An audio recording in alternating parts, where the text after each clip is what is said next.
नमस्कार, आप देख रहे हैं CWB हिंदी न्यूज।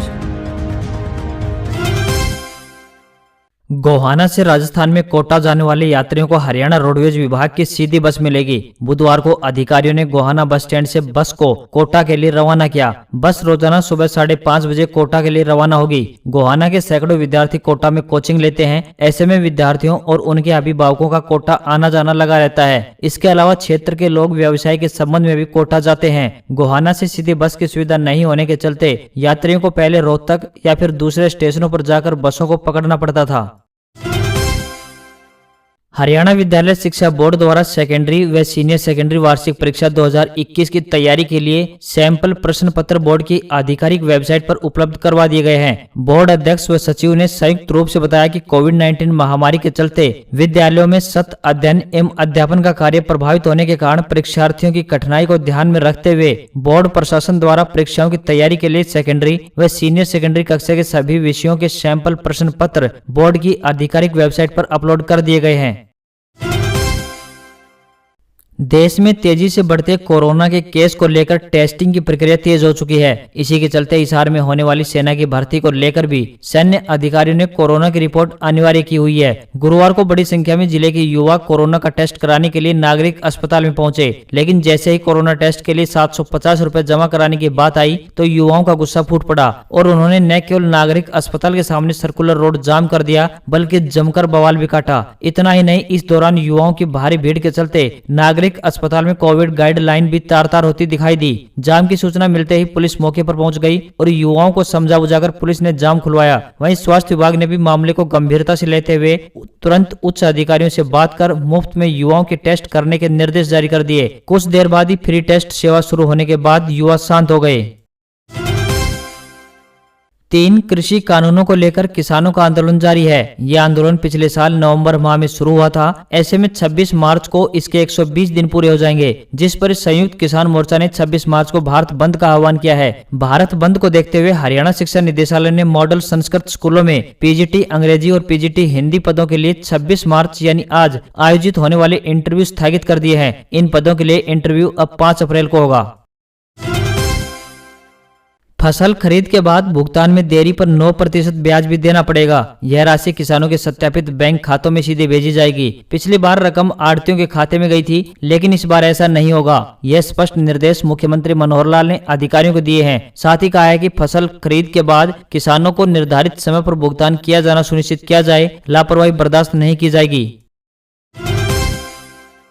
हरियाणा में शिक्षकों के तबादले अप्रैल में होंगे। जेबीटी शिक्षकों के सामान्य नहीं, अंतर जिला तबादलों पर भी सहमति बन गई है। प्रदेश के जिन 1057 सरकारी स्कूलों को बंद करने का निर्णय लिया है, अगर उनमें विद्यार्थियों की संख्या बढ़ती है तो सरकार उन्हें भी बंद नहीं करेगी। बुधवार को राज्य के प्राथमिक शिक्षक संघ के प्रतिनिधि मंडल ने चंडीगढ़ में सीएम मनोहर लाल खट्टर से मुलाकात की।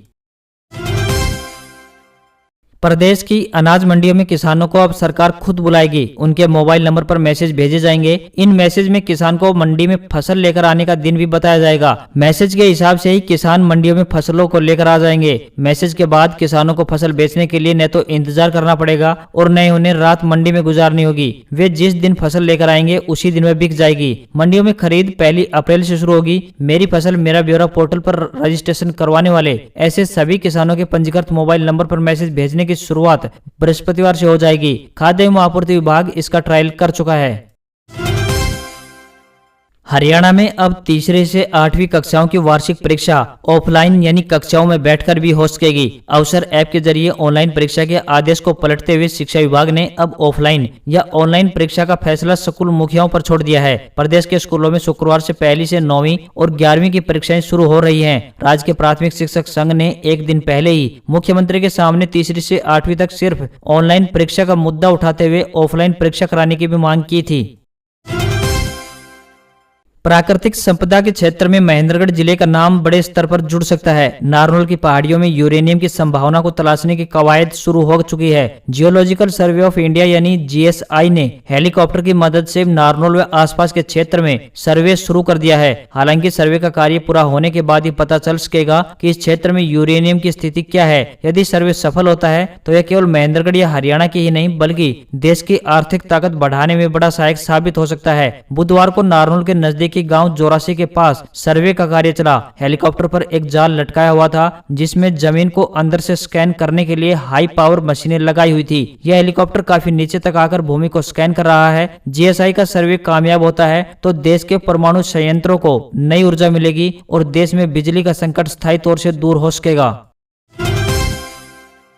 2018 में आई फिल्म जीरो के बाद शाहरुख खान की कोई फिल्म बॉक्स ऑफिस पर नहीं आई है। अब जल्दी उनके फैंस को खुशखबरी मिलने वाली है। शाहरुख यशराज फिल्म्स की पठान की शूटिंग में व्यस्त हैं और जल्दी फिल्म रिलीज होगी। इस फिल्म में शाहरुख का नया लुक भी सामने आया है। दुबई में चल रही शूटिंग के दौरान शाहरुख लंबे बाल और पूरी दाढ़ी में नजर आए हैं। दुबई में फिल्म के इंटेंस एक्शन सीन की शूटिंग जारी है। रिपोर्ट्स के मुताबिक पठान के लिए यशराज फिल्म्स ने शाहरुख खान को 100 करोड़ रुपए की फीस दी है और इसी के साथ शाहरुख खान इंडिया के सबसे ज्यादा चार्ज करने वाले एक्टर बन गए हैं।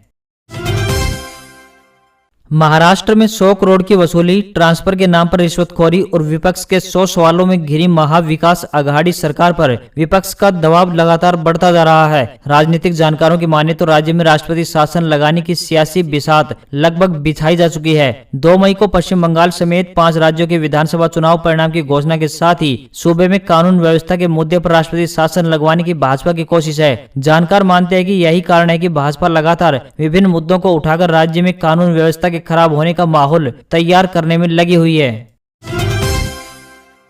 भारत में फरवरी से लगातार कोरोना के मामले बढ़ रहे हैं। इसके बाद से ही कोरोना की दूसरी लहर का भी डर सभी को सताने लगा है। स्टेट बैंक ऑफ इंडिया यानी एसबीआई की रिसर्च टीम की एक रिपोर्ट में यह दावा किया गया है कि कोरोना की दूसरी लहर लगभग 100 दिनों तक रहेगी। अगर 15 फरवरी से इसकी शुरुआत माने तो मई तक इसका असर रहेगा। 23 मार्च के ट्रेंड को आधार माने तो देश में दूसरी लहर से 25 लाख से अधिक लोग संक्रमित हो सकते हैं। एसबीआई की 28 पेज की रिपोर्ट में बताया गया है कि लोकल स्तर पर लॉकडाउन का कोई असर नहीं होने वाला है। इसलिए बड़े स्तर पर वैक्सीनेशन ही कोरोना के खिलाफ जंग जीतने का एकमात्र उपाय है। अगर आपने अभी तक पैन को आधार से लिंक नहीं कराया है तो आज ही करा लें। सरकार ने पैन को आधार से जोड़ने के लिए 31 मार्च 2021 तक का समय दिया है। 31 मार्च तक इसे लिंक न करने पर 1000 रुपए जुर्माना देना होगा। इस जुर्माने का प्रावधान इनकम टैक्स एक्ट 1961 में जोड़े गए नए सेक्शन 234H के तहत किया गया है। सरकार ने ऐसा 23 मार्च की लोकसभा से पारित हुए फाइनेंस बिल 2021 के जरिए किया है।